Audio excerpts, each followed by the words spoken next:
she's withholding. She's not giving herself permission to have an orgasm during intercourse. Manipulating her clitoris while you're having intercourse with her. Have you tried that? Yes, I've tried that. When an attorney, I suggest you call him.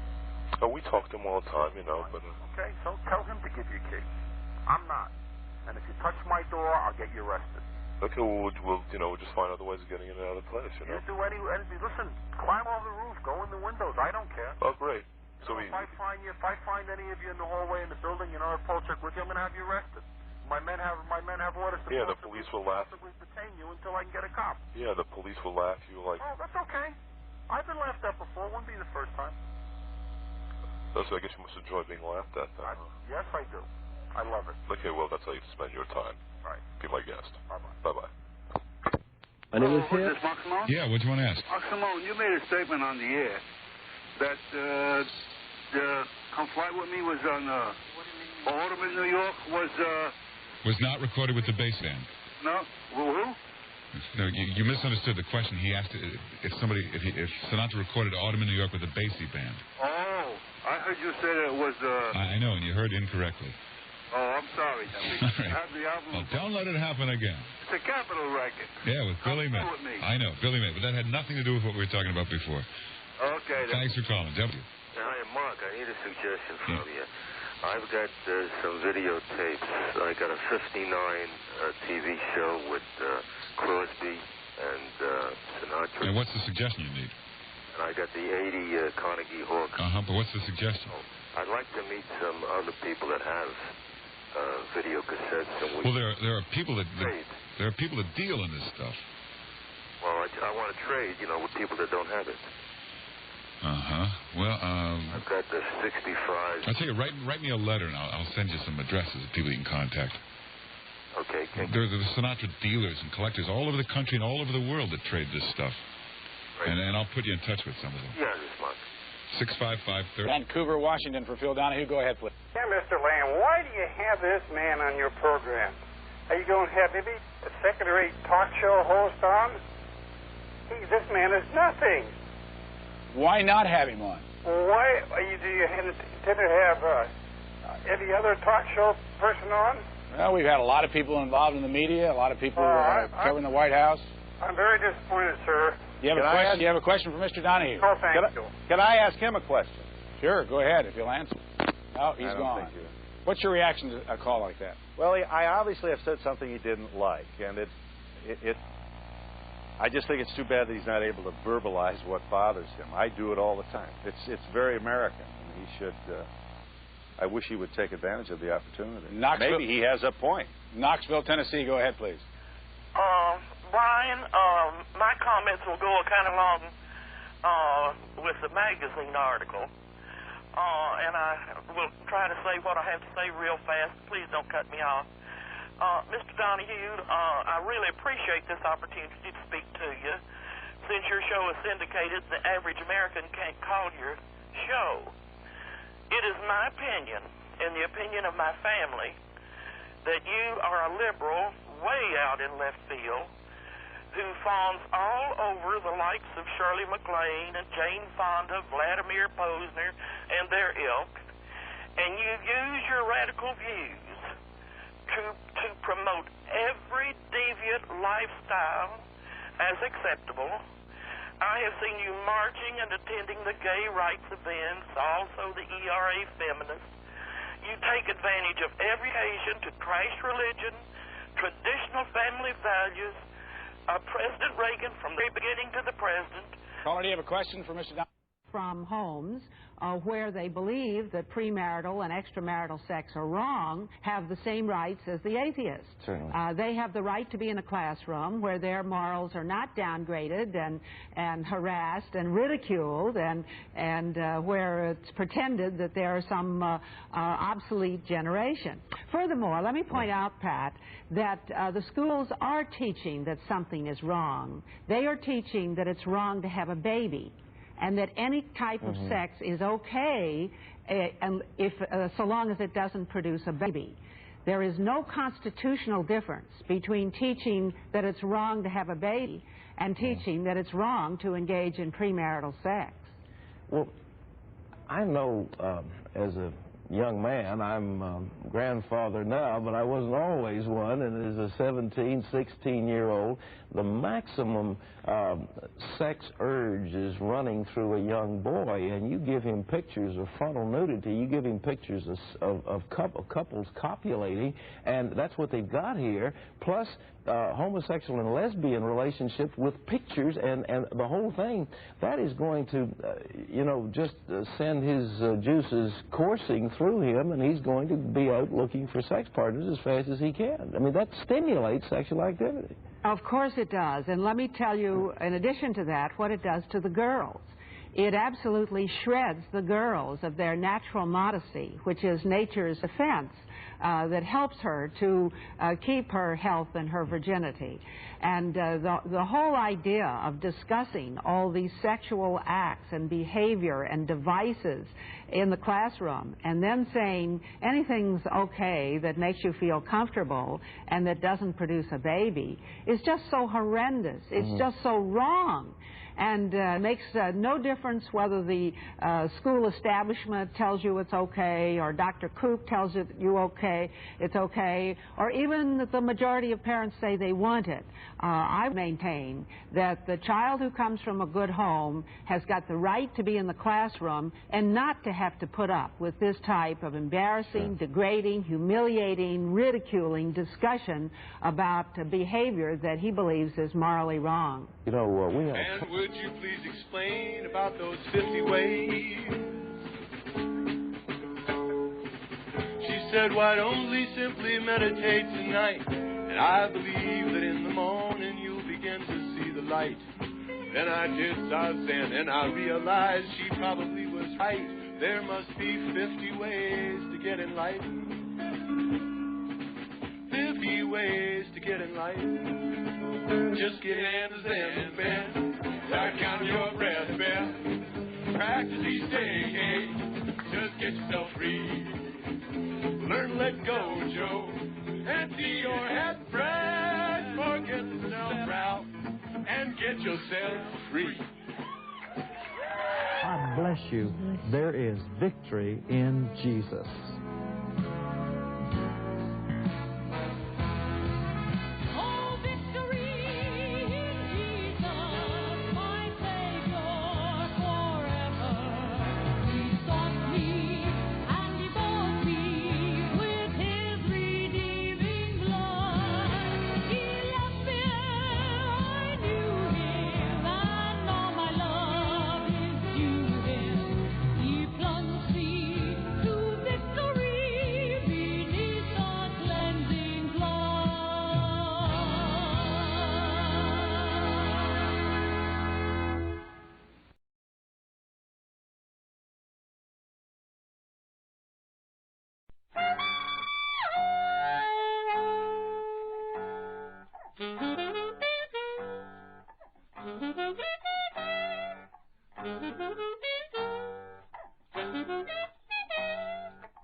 came here tonight to say, for those of you that, like, felt that you were looking for something a little bit more than you could ever possibly get at home.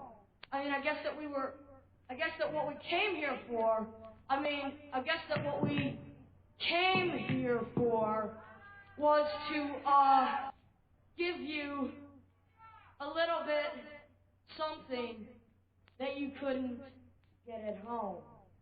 To give you a little something that if only you knew what it was that you actually, in super reality, knew that you wanted. That means if you could focus all your energy, which you usually waste on false placebo kind of narcotic forms of pseudo-entertainment, and could concentrate all your fucking individual energy on understanding the priorities, then you could get to the point that I'm trying to get at.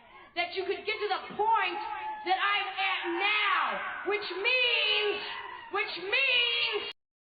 Well, we're a socialist band, you know. I mean, you know, all the stuff that we do is like, you know, socially relevant, and it's like, you know, it's you know, what can I say? I mean, I've got to get my word. Well, you have nothing to say. The band, let me put it another way to you, gentlemen. The band seems to have some sort of a concept in mind. Now, I know we don't normally like to use words like concept in association with punk bands. Tricky word. Or should we say just more of a sort of, more of a like central idea that runs through the songs?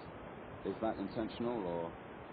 Well, we'd like to speak our piece, you know. Everybody gets a chance. Well, that's what you're here for tonight, to give you a chance to vindicate yourself. Right.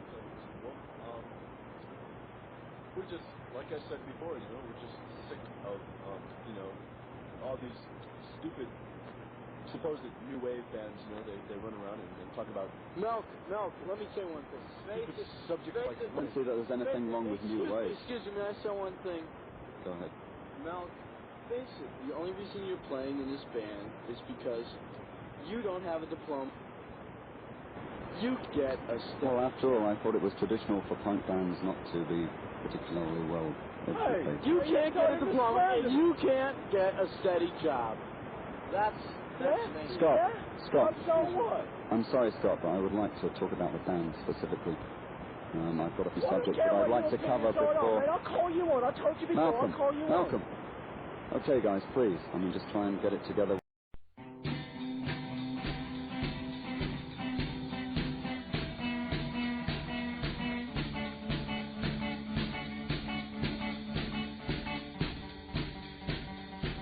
Oh, the rich people want what the poor people got, and the poor people want what the rich people got, and the skinny people want what the fat people got, and the fat people want what the skinny people got. You can never be anybody in this world. The short people want what the tall people got.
In Poland gave us the opportunity to really get to know the Jewish people. Nearly 4 million Jews live here in Poland, but they won't be found among the rural population, nor have they suffered from the chaos of war as has the native Pole. They set it out indifferently in the gloomy streets of the Polish ghetto.